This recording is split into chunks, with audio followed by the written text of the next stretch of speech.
बड़ी बहू वर्षा हर काम में बहुत तेज थी। वहीं छोटी बहू हर्षा हर काम आराम से करती।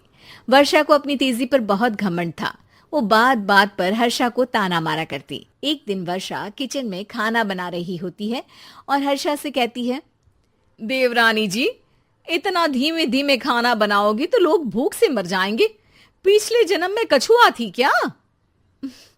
मेरा तो पता नहीं, आप बहुत तेज हो। आप पिछले जन्म में घोड़ा थी क्या? वर्षा आराम से चली जाती है। खाना खाने के बाद वर्षा का पति गौतम, हर्षा का पति लोकेश और उनके माता पिता बैठकर टीवी देख रहे होते हैं। तभी सास कहती है, अरे रामायण लगा दो हर्षा। हर्षा धीरे धीरे चैनल बदलती है। जब तक रामायण के चैनल पर पहुंचेगी रावण मर भी चुका होगा। हाँ बेटा हर्षा, जल्दी लगा देना, राम भगवान के दर्शन कर लूं। जी लगा तो रही हूँ। इतना स्लो? सासू माँ इतने में तो अयोध्या जाके राम भगवान के दर्शन कराएंगी। सब वर्षा की बात पर हंसने लगते हैं। वर्षा हर्षा के हाथ से रिमोट लेकर रामायण लगा देती है। हर्षा बुरा नहीं मानती और वो भी हंसते हुए वहां से चली जाती है। एक दिन हर्षा खाना खा रही होती है। तभी वर्षा वहां आके कहती है, अरे कितना धीमे धीमे खा रही हो। इतने में तो शादी में 100 लोग खाना खा लेते। आधे घंटे से खाना खा रही हो तुम। अरे खाने को चबा चबा कर खाना चाहिए। हाँ हाँ, आप तो चबा के भी खाती हो और दबा के भी। अरे आपको मेरे धीरे खाने से दिक्कत है या ज्यादा खाने से? अरे आप धीमे खाओ या ज्यादा खाओ मुझे क्या। बस मैं ये कहने आई थी कि सुबह कुछ मेहमान आ रहे हैं, जल्दी उठ के खाना बना लेना, देर मत करना। साथ में बनाते हैं ना। तुम्हारे साथ बनाऊंगी तो स्पीड को 5वें गियर से पहले गियर पर ले आना पड़ेगा। अरे भाई, तुम्हारे साथ रहकर तो मेरी तेज रफ्तार पर भी असर पड़ेगा और मैं भी तुम्हारी तरह हौले हौले काम करने लगूंगी सब। ठीक है, मैं पराठे बना लूंगी और सब्जी बना लूंगी। आप चपाती बना लेना और दाल बना लेना।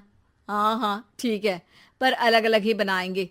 अगले दिन हर्षा जल्दी उठ के काम करने लगती है और वर्षा सुबह उठ के ये सोच के वापस सो जाती है कि काम तो वो तेज कर ही लेती है। अगर थोड़ी देर सो भी जाएगी तो भी हर्षा से पहले तो काम निपटा ही लेगी। हर्षा बेटा, आज भगवान के लिए थोड़ा जल्दी हाथ चलाना। हाँ, मेहमान आने ही वाले हैं। जी हाँ माँ, आटा गूंद लिया है, आलू उबल रहे हैं, पराठे बनाने ही वाली हूँ, फिर सब्जी भी बना लूंगी। इतने में ही वर्षा वहां आ जाती है। माँ जी, मेरा तो आप टेंशन ही मत लो, अभी उठी हूँ, लेकिन देखना खाना फटाफट राजधानी एक्सप्रेस की स्पीड से बना दूंगी। इतने में ही मेहमान आ जाते हैं। आइए आइए आइए, खाना बन ही रहा है, चाय बनवा लेती हूँ पहले आपके लिए। सास किचन में आती है। वर्षा, वो लोग आ गए, चाय बना दे जल्दी से। हर्षा को नहीं बोल रही क्योंकि वो तो सुबह की चाय देने में शाम कर देगी। चाय बन भी चुकी है माँ जी। वर्षा तेज ही नहीं, सबसे तेज है। आप चलिए, मैं चाय लेकर आती हूँ। वर्षा मेहमानों के सामने चाय लेकर जाती है। ये हमारी बहू है वर्षा, तेज वर्षा कहते हैं इसको। हर काम में इतनी तेजी रखती है जैसे मिल्खा सिंह भाग रहा हो। अरे वाह वाह, फिर तो खाना भी जल्दी मिलेगा हमको। हाँ हाँ, आप चाय नाश्ता खत्म कर लेंगे, उसके पहले ही वर्षा जल्दी से स्वादिष्ट खाना भी लेकर आ जाएगी। वादा तो कर लिया जल्दी खाना देने का। आपकी चपाती भी नहीं बनी और दाल भी नहीं उबली। फिर भी तुमसे पहले काम खत्म हो जाएगा मेरा। तुम्हारी तरह नहीं हूं, घड़ी की सबसे पतली सुई की जैसी धीमे धीमे धीमे काम करती हो तुम। बस वर्षा अपने तेज हाथों से दाल कुकर में चढ़ाती है और आटा निकाल के गूंथने लगती है।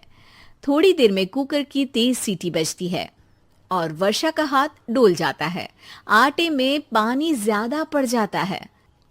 अरे रे, आटा तो ज्यादा गीला हो गया। वर्षा जब रोटी बेलने लगी तो एक भी रोटी गोल नहीं बन रही थी। कोई रोटी श्रीलंका के नक्शे जैसी थी तो कोई रोटी ऑस्ट्रेलिया के नक्शे जैसी बनती। वर्षा चिढ़ जाती है। कुकर फिर से जोर से सीटी मारता है। सास बाहर से आवाज देती है, वर्षा बेटा, आज स्पीड थोड़ी कम लग रही है। टाइम और लगने वाला हो तो बता दो बेटा। वर्षा को ये बात सुनकर बहुत बुरा लगता है। वो सोचना भी नहीं चाहती थी कि कभी उसकी तेजी पर कोई सवाल उठेगा। वहीं हर्षा धीमे धीमे अपना काम करती रहती है। वर्षा दाल बनाते वक्त भी इतनी घबरा जाती है कि जल्दबाजी में दाल में नमक ज्यादा गिर जाता है। वर्षा का खाना फिर भी हर्षा से जल्दी तो बन जाता है और जब खाना मेहमानों के सामने लगता है तो सब हर्षा के खाने की तारीफ करते हैं। अरे पराठी तो कमाल की बनी है और सब्जी भी। बस दाल में नमक थोड़ा इधर उधर हो गया है। वर्षा को बहुत शर्म आती है और वो नीचे सर करके खड़ी रहती है। तभी हर्षा कहती है, वो ना मैं थोड़ी जल्दबाजी कर गई और नमक ज्यादा हो गया, पर पराठे तो वर्षा भाभी ने ही बनाए हैं, इसीलिए तो अच्छे बने हैं। वर्षा ने कभी नहीं सोचा था कि हर्षा के काम की इतनी तारीफ होगी, लेकिन वो उसका यश वर्षा को दे देगी।